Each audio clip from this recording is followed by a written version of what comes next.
This program is designed to provide general information with regards to the subject matters covered. This information is given with the understanding that neither the hosts, guests, sponsors, or station are engaged in rendering any specific and personal, medical, financial, legal, counseling, professional service, or any advice. You should seek the services of competent professionals before applying or trying any suggested ideas.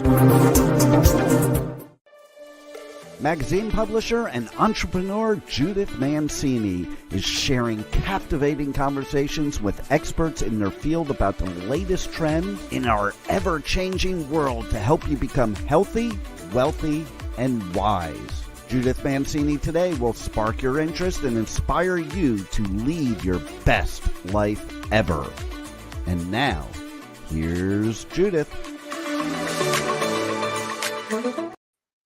Judith Mancini Today is sponsored by Basic Brands, Inc., providing the highest quality specialty products in the natural food industry.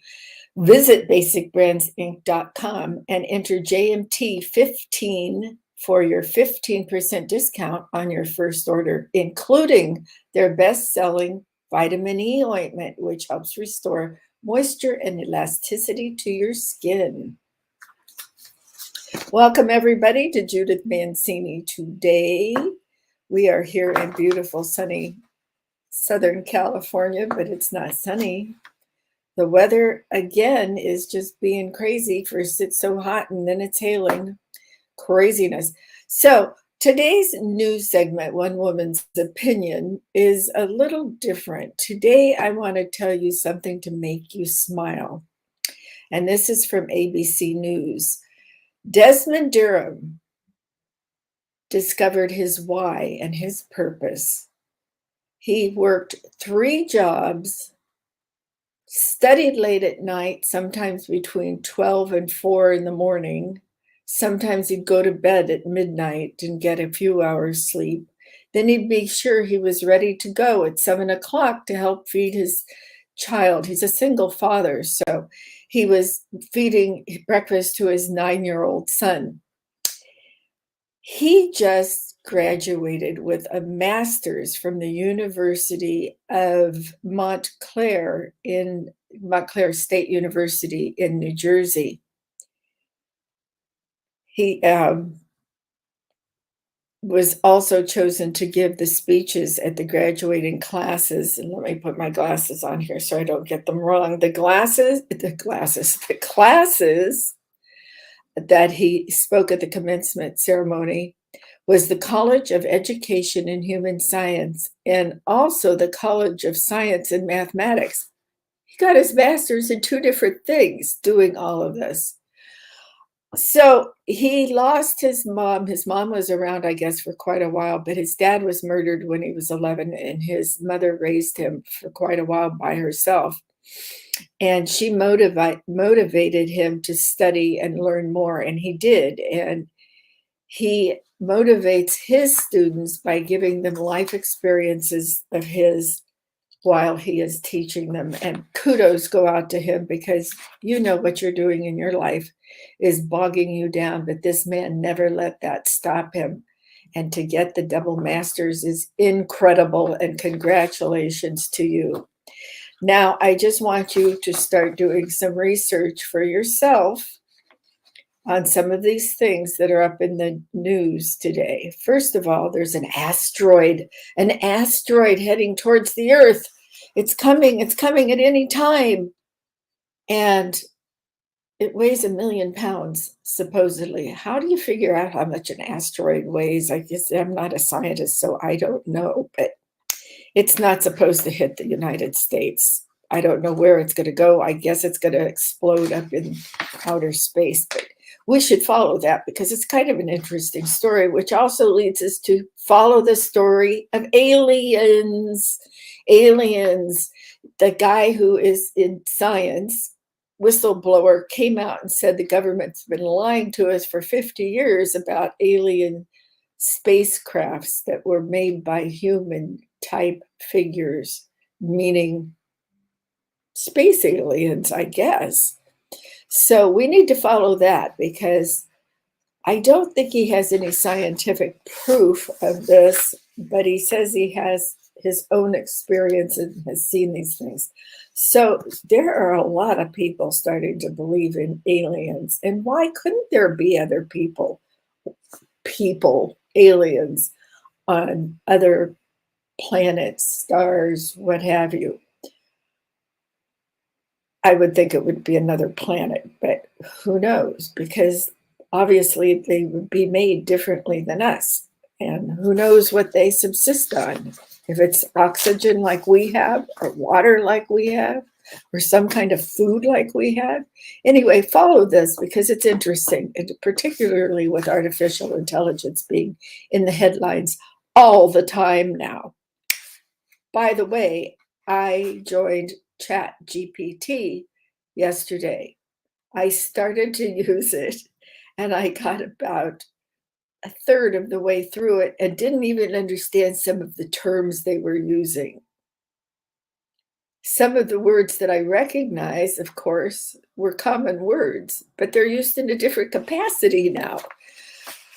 So I don't know if it's for me at my age, but I'm going to keep exploring it because it's fascinating me. And I think we should know more about it because we certainly don't want to be taken over by robots or artificial intelligence. And if you don't read about it, how are you going to know? You can't just listen to people. And there are people out there that think this is a really bad idea. And there are others that are bragging about how they have upped their sales to millions of dollars in such a short time. Don't get taken in by a scam now. Do your own research and figure out what's going on. You know, Secretary Blinken is going over to China to have a meeting. I'm against this. I don't think he should be going over there. China is acting in very bizarre ways by sending balloons, sending flights over Taiwan, saying they're going to get everybody out of there. President Biden has said he will start evacuating Americans. This is not right. We should be defending Taiwan. We promised to do that, and we should. And let me tell you, Taiwan is more important to us than supporting the Taliban in Afghanistan. Yeah, we supported them. We left them all of our equipment there. So look what they're doing now. We shouldn't be giving money to these people like China and all and helping them out. So another thing that happened is, you know, Tucker Carlson was told to get off the air at Fox News. The reason I mention this is because I think it's another threat to freedom of speech. Yes, Fox News is owned by people. It's not a public forum, so to speak, like Facebook is, where people give their own opinion. It's a news station. It's a cable news station. So by rights, they can do whatever they want to do, and they certainly have in the past by getting rid of people like Glenn Beck and Bill O'Reilly and keeping people like Juan and Jessica. And I have nothing against listening to people that have a different opinion, a leftist view, a liberal view, what have you. But I do like them to have the facts down. And I don't like them yelling and screaming at the conservative news host. Let's have a little decorum. Decorum? What happened at the White House?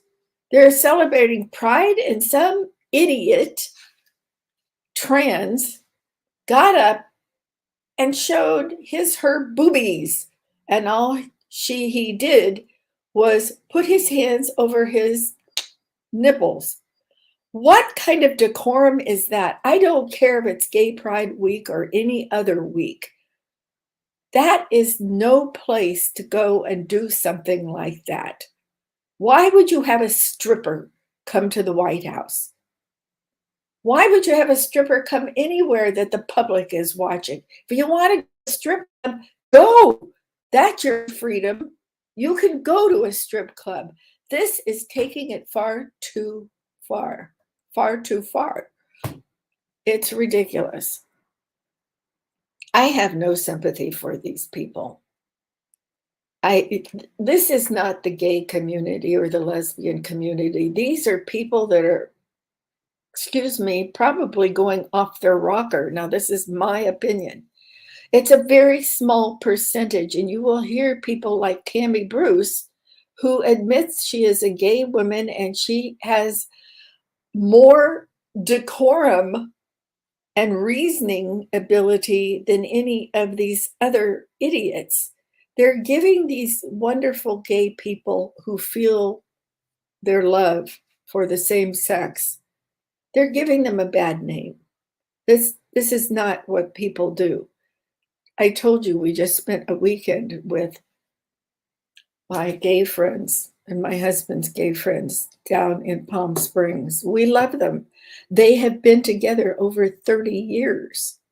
They're the most wonderful people in the world. I can depend on them for anything, and they can depend on me. This is ridiculous. These are not people you want to be around. Come on, clean up your act. You might get a little more sympathetic view from other people. And speaking of the White House, I was dismayed and insulted for other people who believe in democracy and that our country is the greatest country in the world. Never have I ever seen a flag fly higher and in a more prominent position than on the White House with the gay rainbow LGBTQ 222, whatever it is, in between two American flags that were slightly lower. And never should our flag be put in a position that is not superior to others. Look around when you see people coming to the White House and how they display the flags. Our flag is number one, and respect it. And to have the White House do this is absurd. They've gone too far. They don't even know what they're doing there. The president has no idea what's going on. Neither does he care what's going on. And let me tell you something. If that man had a root canal the other day, people are saying, some of the conservatives are saying, I've had a root canal, and you just go in and they give you stuff and you walk out and you're fine. Well, let me tell you something. I had a root canal too, and you're not fine. They can give you giggle gas. They can give you injections of Novocaine. Whatever's happening, if you have a root canal, you're going to be in pain afterwards. Therefore, you have to take something for it. Now, I have a high tolerance of pain, and all I took was an Advil or something. But other people don't have high tolerances for pain. And President Biden, although it pains me to say so, he does not have a pain tolerance, because if he did, he wouldn't hide in the basement all the time. The guy was on something when he came out.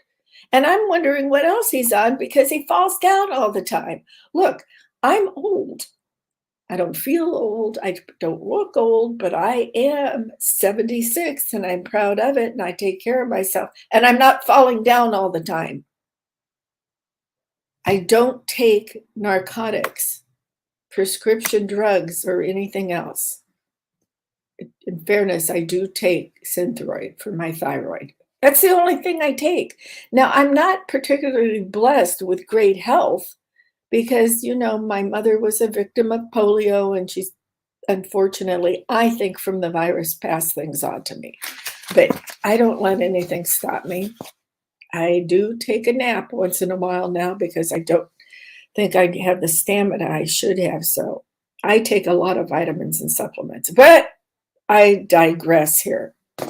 So the other thing I just wanted to mention today is Tucker Carlson being let go by Fox News, and he's still under contract to them because apparently his contract runs for a very long time. And if anything happens to him, and it's not because of cause being something that is really detrimental to an employer or to the public, something like that, it has to be really, really something very bad.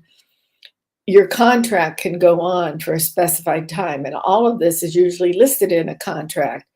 And things like non-competes are listed in a contract. So apparently Tucker has a non-compete for a show. where he can give his opinion and do the news, give his opinion on the news. So when they let him go, he took some time off and then he went over to Twitter. I guess he probably had a few conversations with Elon, but he did a 10-minute monologue. Monologue being he didn't have anybody with him. He did it on his own. Now, a couple days ago, and I missed it again, but you can see the repeats of it. If you look and search the internet, you can find the repeats of it. He did another one. So this was his third one. And on the second one, right after the first one, just before the second one, Fox News said, you better cease and desist because you're in breach of contract. I don't believe it. Tucker is not doing a show. He's not advertising to do a show. He has no sponsors. He is just expressing his freedom of speech. It's on Twitter. Now, we don't know when he's coming back on. I would think in a couple of weeks he would come back on and say something. So keep your eye on that too, because this really is going to affect our freedom of speech, and you want to stay on top of that. Okay, so speaking of freedom of speech, I know, and that's the title of today's show, how to be a talk show host and make others feel comfortable. Do you stutter and keep quiet or turn shy when you are with a new group? These tips will help you be more comfortable and help you become a good conversationalist. Now, when I was thinking of doing this show, I was thinking of some specific people that I have met, and they are always hesitant to talk in a group. And the luncheon that my friends gave for me the other day had a table of 9, and really nobody knew the entire table except me. So there were a lot of people there who did not know whom they were sitting next to, and they had to speak to them. Of course, you can't just sit there. You know, you need to speak when you're invited someplace. You need to enter into conversations because you were invited as a guest because somebody liked you well enough to ask you and thought that you would contribute to their charity, their party, their cocktail party, their dinner party, the girls' day out, what have you doing. But this also applies to being a guest on somebody's show. And more people are being asked to be a guest on podcasts, or if you're lucky enough and great enough and have enough confidence in yourself, you could get interviewed by Fox or CNN, something like that. That's something happening in your schools, in your hometown. You see people all the time that are talking now on camera. And some of them can speak, and some of them just become comatose because they're so frightened. So what I'm going to do is try to help you with this today. You need to practice. You need to know what's happening in your local businesses, not just yours, what's going on in your hometown you live in. You need to know if this is a business gathering that you're at, what the companies and the different people who will be there will be representing and what their companies do. You just need to educate yourself on all of this so you're familiar with the different subjects they may be speaking on. And one thing I want to say, in this day and age, you know, your grandmas and grandpas and mothers and fathers, for some of us, they always said, be a good conversationalist, but for goodness sakes, don't speak about politics and don't speak about religion. Well, today I say, why not? Everybody has an opinion on religion or not religion. You know, there's two sides to that. Some people are very devout in their religion, and some people don't believe in the spiritual existence of anything. So you could have a very interesting conversation by asking the person why they feel that way, why they believe in Christianity or Judaism or why they don't believe in any superior being or anything going on to help them. So you can have a really interesting conversation. And who doesn't want to hear about somebody else's ideas about our upcoming presidential election? You know, you see what's on television, you see them at their rallies. Well, oh, excuse me, you don't see them on rallies. You only see President Trump, ex-President Trump, former President Trump at rallies. And I know at indictments and things like that. Don't get me started on that, because I am definitely not in favor of doing this to a person, a witch hunt that lasts for years and years and years. Oh, okay, that was my opinion. What's your opinion? How do you feel? All right, so you get invited to one of these places, and it might even be a networking group for business. So you want to hit all of these different areas. The first thing you want to do is choose something that you want to become an expert on. That could be anything from raising your children to telling them how to pick up the economy in the United States and get rid of inflation. So you walk into a room. Now, I had to learn these tricks too.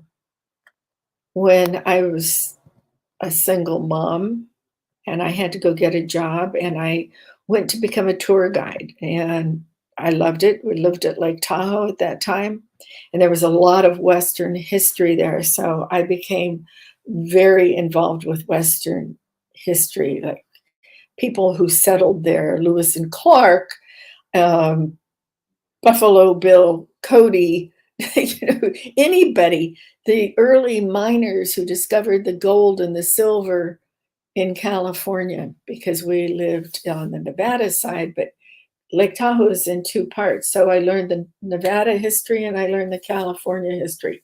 And to me, it's fascinating and I still enjoy it. So you want to learn that. And because I learned all that, I progressed in this company up to the position of vice president. What? I never even held an office in high school, let alone in a company. But I kept learning what they were doing and why they needed a new vice president and general manager of the Reno Lake Tahoe office. We would get tour groups in there that were award trips for corporations like a car company, the top salespeople or the top managers from all over the country, or maybe a franchise show. So these people would hire us to either take the entire conference of people on a trip around the lake or what have you, to show them the history and the shows at the casinos and things like that. Or we would do special trips for the spouses. So I progressed to that, but I also had to go do some sales. So I was a big fan of Marlo Thomas in That Girl. Now I'm really aging myself, but she's older than I am, so it's okay. She had to do the same thing one time, and she had to go to a cocktail party to mingle with, I don't remember who, but she was trying to sell herself and her business, and she knew nobody there. So she walked around the room going, mingle, mingle, mingle, mingle, mingle, mingle. Nobody could hear her, but it looked like she was talking and saying hello to everybody, mingle, mingle, mingle. Well, I was just so scared to death to walk into this party. I did the same thing until I said it a little too loudly, and somebody came up to me and said, "What are you doing?" Well, that broke the ice, and I did fine. Now you can't shut me up, apparently, because here I am podcasting. So what you want to do is have a lot of confidence in yourself, and maybe you want to do the old saying, fake it till you make it, until you do. But here are some things you need to do so you don't have to fake it.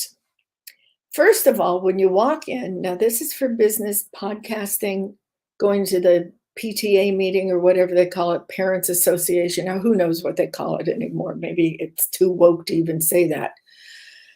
So what you want to do is make the others feel comfortable. Concentrate on making that tall, willowy, model-looking person in the room feel really comfortable. Or maybe you want to make the person who doesn't look like they're exactly dressed correctly for the event, make them feel good. You have confidence in yourself, and the way you get confidence in yourself is dressing appropriately, doing your hair, doing your makeup. If you wear makeup, you don't have to wear a lot of makeup, and you don't need to get your hair done by a stylist. But you need to look neat, tidy, and attractive. And I don't mean attractive like you're looking for a date. I mean attractive like you're doing business, or you're doing the charity work, or you're at a ladies' luncheon and perhaps it's better to put a dress on than a pair of pants. Who knows what you're doing, but you should try to find out what the dress will be. And if the people doing this gathering have any sense, they will tell you what they expect you to dress in. And that goes for men as well as women. Maybe you need to wear a suit. You know, suits are coming back for men, and they're making them so skinny. I don't know how they fit into all these skinny suits, but they look good.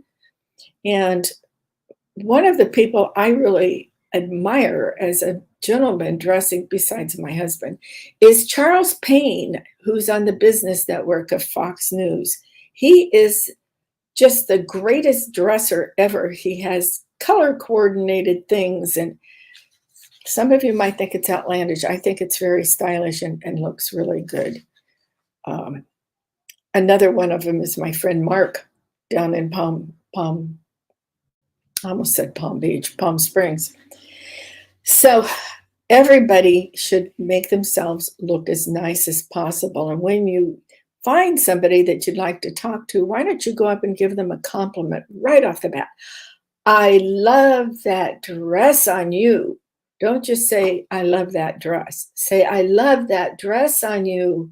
You just make it look so wonderful, because you want to make the person look good and feel good, not the dress, not the suit. Wow, you look so great in that suit. And then go on from there. You know, you can say other things to the person that you're talking to, like nobody knew each other at this luncheon, and I made a point of introducing everybody as they came in to whomever they were speaking. Susan wrote this book. Have you read it? You want to read it if you haven't read it. Emily is involved in this philanthropy. It's the Library Association. It's a wonderful thing to be involved in. And Judith is involved in ARCS because she believes in STEM, you know, science, technology, engineering, math. So you can find a subject if you ask your host or hostess what will be discussed, why you are all together. Maybe it's a birthday celebration. Maybe it's just to get to know each other. Maybe it's just a luncheon or dinner or cocktail party because everybody was locked up so long, and you just are now getting into the hang of getting back together. What did you do during COVID? Did you read a good book? Did you watch a great movie? Did you make an effort to see all the old MGM musicals? I watched Guys and Dolls yesterday. Did you do what I did? And I still love to do it. I love to be educated in different subjects. And so I watch Discovery, and I watch Fox Nation, and I watch biography things and things like that, so that I learn more about the ancient aliens that some people think made these huge stone monuments all over the world, and the circles and the pyramids and places like that. Chichen Itza in Mexico, which I've been fortunate enough to visit a couple times. So you can talk about that. Maybe the person is a stay-at-home mom. So maybe she wants to talk about her shining star of a child who just is playing their first piano concert. Or maybe it's a little girl who's doing a ballet presentation, or maybe it's a young man who decided to go out for the baseball team. You know, people are proud of different things in their lives and they like to share them and they feel comfortable talking about it. Now, if the other person is good, they will ask about you also.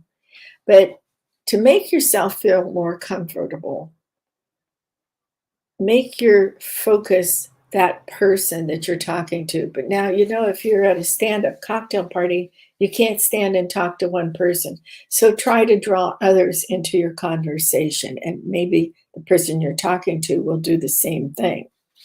Always give the other person plenty of time to talk, and they'll begin asking you questions also. So now there is this to consider. Maybe you like to argue the point of politics. Why do you like President Biden? Why do you like former President Trump? What did you like about their administrations? You can't do that with everyone. I have a very dear, dear friend named Oak Ju, who now lives in Chicago.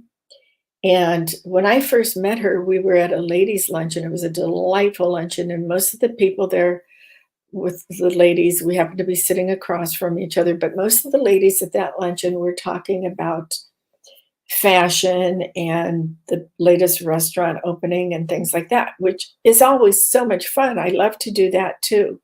But Oak Ju seemed to want to talk about business and the state of affairs in the United States and China and different things like that. And I love to talk about things like that. So we started chatting across the table. And through that, we became very good friends. I'd never met her before that day. Well, we met for dinner one night and we got into a terrible argument. And when we separated, we were barely speaking to each other over our differences of opinions.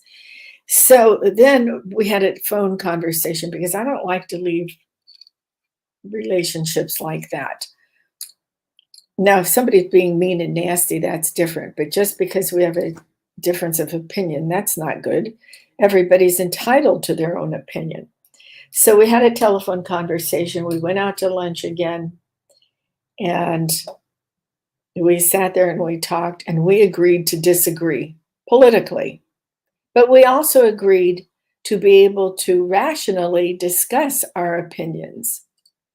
And we have been close friends since then. Now, let me tell you how close we are. She had a lovely party in Los Angeles for her Korean friends.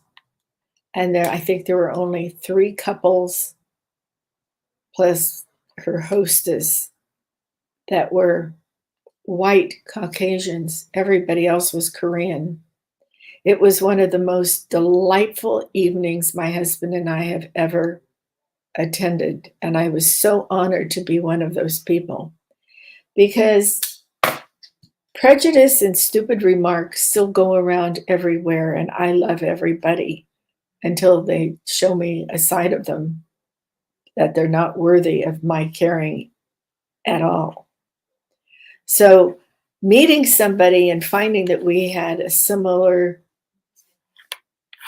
idea of what we like to discuss and had our own opinions led to a long, long, deep friendship. And I'm so happy it did. So this is what I mean by having confidence in yourself, that you can discuss your point of view and you can listen to someone else's point of view. That's why I tell you all the time, you can't read newspapers anymore. Read what's online in the different news, cable stations, the 3 big networks, the different blogs, the different e-newsletters that people send out, all of these things. And that helps you to become an interesting person. So I hope this is helping you a little bit. what I want you to do is don't forget about the other people in the room, but concentrate on that one person that you think is the most interesting and can help you with your shyness to come out and be able to speak to the person that they are now seated with at the dinner or the luncheon. Remember, there's 5 things when you go into journalism school, and I never did, but I've always loved journalism.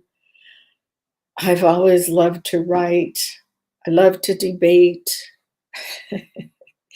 even though it's not so fun sometimes when you lose the debate. But hopefully you could see the other person's point of view in a debate. So what you learn in journalism are the 5 words that you are going to use to make yourself more confident of going someplace where you need to carry on conversations and don't know very many people in the room. Or you can use them to do a podcast or an interview on television. You could be the host, as I said before, the host of a television show. You could get called by any of the networks or your local news station because you want to talk about girls in sports and how the biological men are competing against them now. You have an opinion, but what if you're called because you can go talk to all your other women friends about this, but you don't know what you're going to say to a television host who's going to be asking you questions, and you're going to be so nervous that the cameras are on you and the microphone's in front of your face, or you've been wired for the first time in your life with a microphone, and you think you have to put your head way down here and talk down into this microphone, but you don't. So I want you to remember these words before you're invited to the party, the presentation, the networking event. Lucky enough to get an interview, I want you to remember these words: what, when, why, who, and how. That's the only H word, how. What, when, who, why, and how. If you can answer those questions to yourself, then you can ask those questions of somebody else, and you're suddenly a great conversationalist. How about that? Be sure you let the other person speak. Don't just go rattling off all these questions and not give them time to answer. And if they're a good conversationalist, they're going to be asking you to join in on the conversation and give your opinion.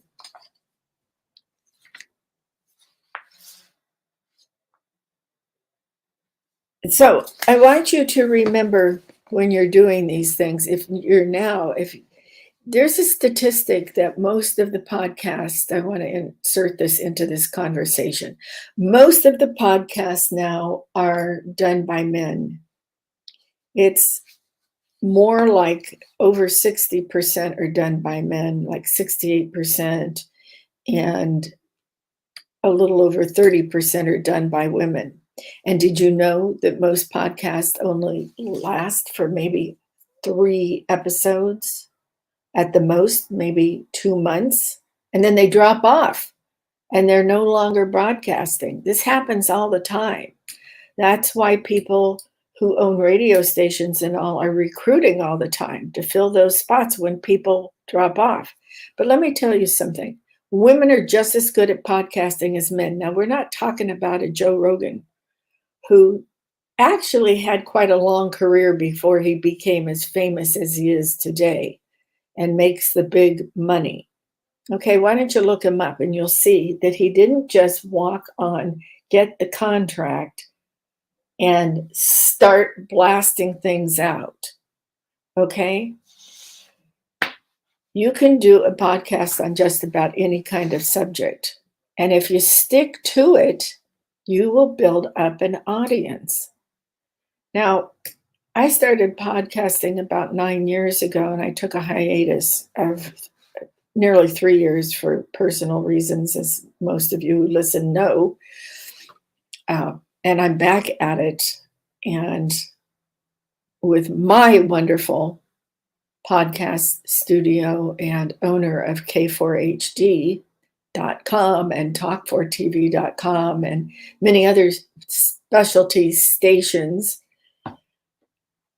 I have been so well supported and all that I never felt the need to totally quit and get out of broadcasting. Sometime I'll tell you the story about when my contract was up. I was going to start my own station for women, but I had a very bad partner who kind of screwed me over, to put it bluntly, and it hit me. And then some personal things started happening, and I was on the downward spiral of having a lot of bad luck. But nobody keeps me down. I've survived since I was 5 years old, and my brother has survived since he was 2 years old without too much help.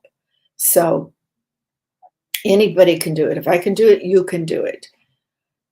So that's what I want to tell you about, is put your podcast together, women, please, and get yourself out there. Practice. There's all sorts of ways to do this now. You don't have to go to a studio. We used to do it in studio, and that was great fun, having people come in person. But what if you wanted to interview them from across the nation? Then there was a lot of stuff you had to set up. But now this is so easy that we can broadcast from our studio at home with the help of my great engineer, Juan. And there we go. And they take care of putting us on those other platforms.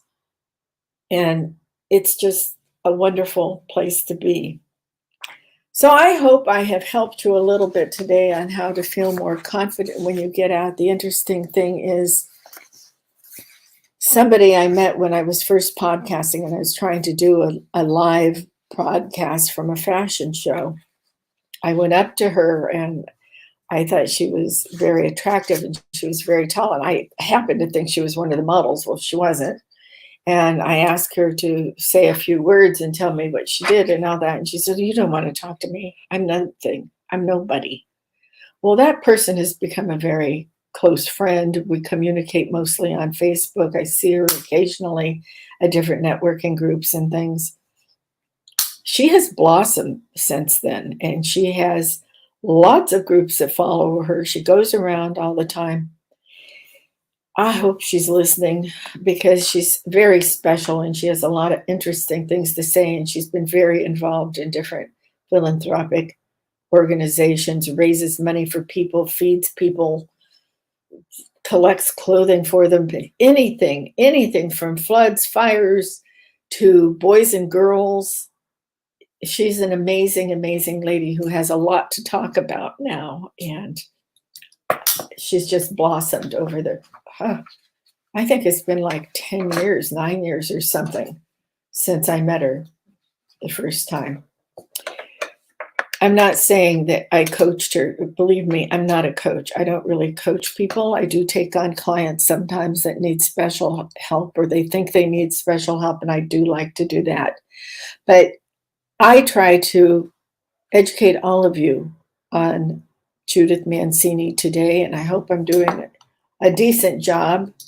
But remember what I always say: get the other side's opinion. So an interesting thing to wrap up that little lecture and learning session, I want to tell you that there's interesting things going on in the Supreme Court before they recess for the summer vacation. And some of the decisions coming down today are quite interesting and may affect you. There is the student loan payoff coming up for judgment today. There is different areas of freedom of speech coming up, different gun laws coming up. There's a lot of very important things coming up from the Supreme Court today. Yesterday was a big day because the feds decided not to raise rates, even though they said they're probably going to do it. Janet Yellen said they'll probably do it later in the year, but this is supposed to help inflation. Now, I haven't seen it help inflation. If you have, I'm happy for you. What I don't want you to do this year in particular is go spend more money that you did right after you got out of lockup. A lot of people went traveling and all. Even though the feds are trying to curb inflation by not making a rate hike this time around, we are headed for a depression, in my opinion. Now, we may not have soup lines like they did in the 30s, but there is already a food shortage in this country. You know what? They never even started fulfilling all of the requirements that we have for baby formula. And the farmers haven't had the crops that they usually have because we've had such severe weather. And we're still helping other countries by shipping grains and things to them because they have had terrible droughts and weather problems. Our country is very good with helping others, and we need to help ourselves also. So I want you to think about all these things. I want you to think about crime. I want you to think about the drug problem. I want you to be very observant of your kids and make sure they know, don't take that pill that somebody offers you because they're telling you you're going to feel so good and so great, you'll be flying high. Don't take it, because in minutes, seconds, you could be having a child who's on their deathbed. There is no coming back from fentanyl.